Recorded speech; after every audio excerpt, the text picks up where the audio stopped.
ورجعنا لكم من جديد بفيلم خيال علمي جديد. يلا بينا. الفيلم بيبدأ بالملك ده اللي بيكون اسمه أختون، واللي بيصنع تاج سحري وبيدمجه بقوة ملوك الشياطين الستة علشان يتحول لملك شيطاني جبار ويسيطر على العالم. ولصناعة التاج كان لازم توفير مادة اسمها الأنترينيوم، وفي مدينة اسمها كاهندا كانت المادة دي موجودة بكميات كبيرة، فهجم عليها بجيش وسخر أهلها في البحث عن المادة دي. وواحد من أهل المدينة بيلاقي المادة وهو بيدور وبيحس إنه عمل حاجة عظيمة، وواحد جنبه بيشوفه وبيبقى عايز ياخدها منه، والناس بياخدوا بالهم وبيهجموا عليهم كمان، وبينقذوا منهم الواد ده وبيخليهم يبعدوا عنه، وبيروح بيه عند الحارس، والراجل بيديها له عشان يستلم مكافئته، فبيشكره وبيقول له تعالى، وبيطلعه فوق وبيخلص عليه وبيوقعه من على الجبل، وبينزل للواد عشان يخلص عليه هو كمان، بس ما بيعرفش وابوه بيجي ياخده، والواد بيقول لازم ما نسكتش للملك اكتر من كده، وبيزعل على اهله اللي الملك مسخرهم لخدمته زي الحيوانات، وبينفجر من الغضب وبيقول لازم حد فينا يوقف الملك ده عند حده، وبيروح يخطف القطعه وبيجري على الجبل وبيعمل شعار الحريه للشعب، فالحراس بيمسكوه والملك بيحكم عليه بالاعدام، واما الحارس بيجي يعدمه بيختفي من المكان، وبيروح للمكان ده وبيظهر له ملوك الارض، والكاهن الاكبر بيقول شازام، فبيتصعق الواد بكهرباء وبيكتسب قوه كبيره وبيتحول للبطل ادم، وبيقرر يروح يدمر اختون، وبيكون تم تصنيع تاج واختون خلاص هيلبسه، بس ادم بيغضب وبينسفه من على وش الارض هو واسره، فملوك الارض بيغضبوا وبيخبوا تاج عن عيون البشر، وبيصيبوا ادم بلعنه ابديه وبيسجنوه في مقبره مسحوره، وبعد 5000 سنه بنروح للوقت اللي احنا فيه، وبيبقى محتل كاهنداك مافيا دوليه، وتعويذه بتقول ان لما شعب كاهنداك يحتاج المساعده هيخرج البطل ادم من المقبره لتحريرهم، ومن الناس اللي بيكونوا مامنين بقوه تعويذه وقلبين الدنيا على تاج الثلاثه دول، ومعاهم واحده كمان اسمها ادريانا ومستخبيه ورا في العربيه، وبيبقوا رايحين لمقبره قديمه ومعتقدين ان تاج فيها، وبيوصلوا للمكان وبيدخلوا جوه، وادريانا بتلاقي قبر البطل ادم وبتلاقي تعويذه عليها ومكتوب تحتها هنا مسجون العبد اللي دمر الملك، وبمجرد نطق تعويذه هيرجع البطل ادم للحياه من تاني، وبيقلبوا المكان على تاج وبيبقى طاير فوق راسهم، وادريانا بتجازف وبتطلع له وبتاخده وبتحطه في حزام البنطلون، ومره واحده المحتلين بيحضروا في المكان وبيضربوا عليهم نار، وادريانا بتنزل بسرعه وبتستخبى منهم، بس بتقع في ايدهم وبيسرقوا تاج وبيشيلوه في شنطه حديد، وقائدهم بيثبتها بالسلاح وبيبقى هيضربها بالنار، فبتنطق نص تعويذه اللي على قبر البطل ادم، واول ما بتقول شازام بيخرج نور من المقبره والمقبره بتنفجر وبيخرج البطل ادم وبيقتل كل افراد العصابه، وبيطير الشنطه الحديد اللي فيها تاج، وبيجري الراجل ده اللي اسمه اسماعيل عشان ياخده، بس ما بيلاقيهوش والجبل بينهار فوق دماغه، وادريانا بتبقى خدت التاج وهربت هي واخوها، وبتجري وراهم عربيات المحتلين، وادم بيكون دمر كل المحتلين اللي جوه، وبيفجر بوابه يخرج منها، وبيطلع للعصابه وبينزل لهم على الارض، ومن اول ضربه كلهم بيموتوا، وبيلاقي صاروخ جاي عليه فبيوقفه، بس بيتدمر في ايده وبيتصاب من الانفجار وبيغمى عليه، وادريانا واخوها بيروحوا له وبياخدوه البيت معاهم، واسماعيل بيبقى لسه عايش وبيطلع خاين وبيكلم العصابه وبيقول لهم ادريانا خدت التاج، وادم بيفوق عند ادريانا وبيقف قدام المرايه وبيستغرب كل شيء، وادريانا بتمسك التاج وبترجم التعويذه اللي عليه، وبعد ما بتفكها بيطلع نص تعويذه بيقول ان الحياه هي الطريق الوحيد للموت، وادم بيكسر الحيطه وبيطلع لهم بره، وبيقول لادريانا ليه طلعتيني، فبتقول له كانت العصابه هتضرب عليا نار، فبيقول لها وانا خلاص انقذتك منهم وبيمشي، والناس بتترعب منه لما بيطلع في الشارع. في الوقت ده بيبقى في 4 خارقين مسمين نفسهم فرقه العداله، بيوصل لهم ان في واحد اسمه ادم بيقتل في البشر، فبيقرروا يخلصوا منه وبيروحوا له في المركبه الفضائيه دي، ولما بيوصلوا له واحد منهم اسمه كانتي بيقول له انت ليه بتقتل في البشر، فادم بيقول له انا ما بقتلش غير المحتلين، فواحد منهم اسمه كارتر بيقول له ما ينفعش تقتل حد من نفسك مهما كانت جريمته علشان ده ضد القانون، فادم ما بيهتمش بكلامه وبيصعقهم بكهرباء هما الاثنين،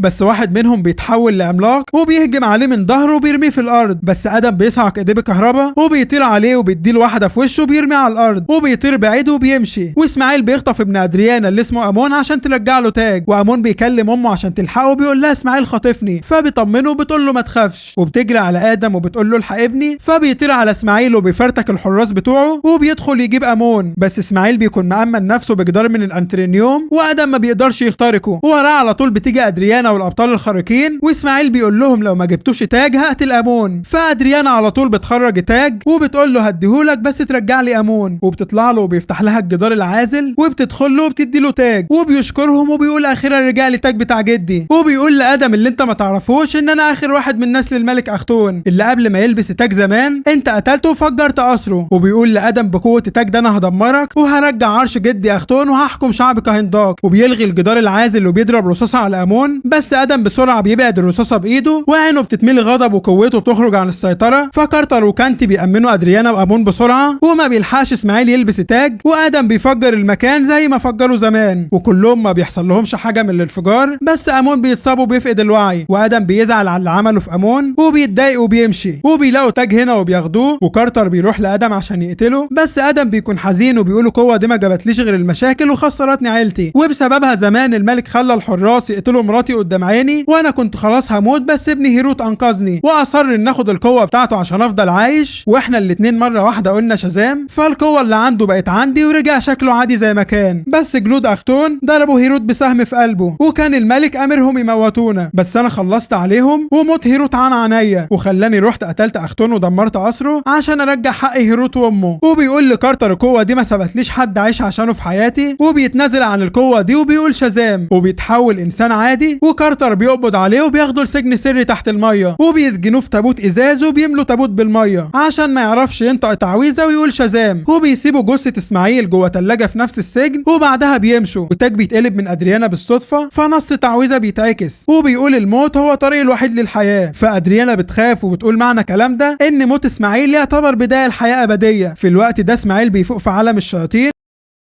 وملك الشياطين بيهنيه على الحياه الابديه وبيخليه ينطق نص تعويذه عالم الجن، واول ما اسماعيل بيقول سباك بيتبخر التاج واسماعيل بيلبسه وبيمتلك قوه اقوى 6 شياطين في العالم، واجهزه فرقه العداله بترصد اسماعيل وبتعمل علامه خطر فبيتحركوا باقصى سرعه علشان يدمروه، ولما بيروحوا له بيفضلوا يضربوا عليه طلقات ناريه بس بيكون اقوى منهم وبيفجر لهم طياره وبياخدها وبيطيرها بعيد وبيهجم عليهم تاني وبيخبط كارتر خبطه وبيرميه بعيد وبيشيله من دماغه وبيطيره وبيطير ناحيه قصر اختون وبيدخل عشان يفتح بوابه لعالم الشياطين ويستعبد شعب كهنداك، وكارتر وباقي الفريق بيبقوا داخلين اسماعيل القصر عشان يقتلوه، بس كانتي بيشوف في المستقبل انهم مش هيقدروا عليه وهيقتلهم كلهم فبيصنع جدار سحري وما بيعرفوش يدخلوا، وكانتي بيضحي بحياته وبيودعهم وبيدخل يواجه اسماعيل لوحده وبيشوف اسماعيل وهو خلاص رايح للعرش، فكانتي بيوقفه ببلورات سحريه وبينسخ من نفسه اعداد كبيره وبيجروا على اسماعيل وبيتلموا عليه، بس اسماعيل بيرفعه من رقبته وبيبقى هيقتله فبيبعت نسخه منه عند سجن ادم وبيقول له مفيش غيرك هيدمر اسماعيل، وبيفتح له بوابه التابوت عشان يخرج، وادم بيبقى عايز يشيل الحديد ويقول شازام بس الجنود بيضربوه وبيبقوا مسيطرين عليه، فكانتي بينقل له قوه من بتاعته، فادم بيفوق للحراس وبيدور الضرب فيهم وبيقدر انه يهرب منهم وبينط بسرعه في الميه، وكارتر بيكون لسه عايز يدخل بس ما بيعرفش من الجدار، واسماعيل بيكون مكسر كانتي وكانتي بيأيده بسلاسل حديد بس بيخبطه وبيفك نفسه، وكانتي بيحاول يمسكه تاني، في المره دي اسماعيل بيولع فيه وبيقتله، فبينتهي مفعول الجدار العازل وبيتبخر وبيدخل له كارتر بسرعه علشان ينقذه، بس اسماعيل بيخلص عليه فكارتر بيصرخ وجثه كانتي بتتبخر، وبيقعد اسماعيل على العرش وبيفتح جسر يدخل منه الشياطين بتوعه وبيكتسب قوه شيطانيه مهوله وبيدمر المكان بالكامل، وفعلا بيظهروا الشياطين للناس في الشارع والناس بتموت فيهم بس بيبقوا كتير بشكل مش طبيعي، وادم بيكون قدر يهرب من السجن وطلع على وش الميه، واول ما بينطق تعويذه وبيقول شازام بيرجع بطل خارق من تاني. في الوقت ده اسماعيل بيدمر التمثال علشان يقع على الناس، بس بسرعه بيجي ادم وبيمسكه قبل ما يقع، والعملاق ده بياخد التمثال من ادم وبيقول له الحق كارتر اسماعيل هيموته، وفعلا اسماعيل كان خلاص هيموت كارتر بس ادم بيطير عليه وبيديله خبطه بيطيره وبيروح يطمن على كارتر، فكارتر بيقول له خليه يندم على اليوم اللي اتولد فيه، فاسماعيل بيضرب نار على ادم وبيدخل فيه بقرونه، بس ادم بيمسكه من قرونه وبينزل تخبيط فيه وبيبقى خلاص هيصعقه بالكهرباء، بس اسماعيل بيحرق ايده وبيخبطه بدماغه وبيتسبب له في اصابات خطيره وبيخبطه وبيرميه في الارض وبينزل وراه عشان يقتله، بس كارتر بيجي من ظهره وبيدخل فيه الحديده دي، فاسماعيل بيطلعها وبيمسك كارتر وبيقتله بالماسوره، بس دي بيكون نسخه من كارتر وبيبقى عامل من نفسه نسخ كتير زي كانتي، وكلهم بيكتفوا اسماعيل، وادم بيمسك قرونه وبياخده لفوق وبيقسمه نصين وبيقتله، وكل الشياطين بيختفوا والجسر اللي عمله اسماعيل بيتقفل وكل الناس بتبقى فرحانه، وادم بيقول لكارتر اللي خلانا اجي هنا هو كانتي قبل ما يموت، وكارتر بياخد الخوذه بتاعت كانتي وبيودعه والخوذه بتتبخر في الهواء وكلهم بيبقوا زعلانين على كانتي، وبتيجي ادريانا وامون وبتقول لادم انت دلوقتي تستاهل تبقى ملك هنداك، فادم بيقعد على العرش وامون بيقول له ايه احساك دلوقتي، فبيطلع لفوق وبينزل على العرش بيدمره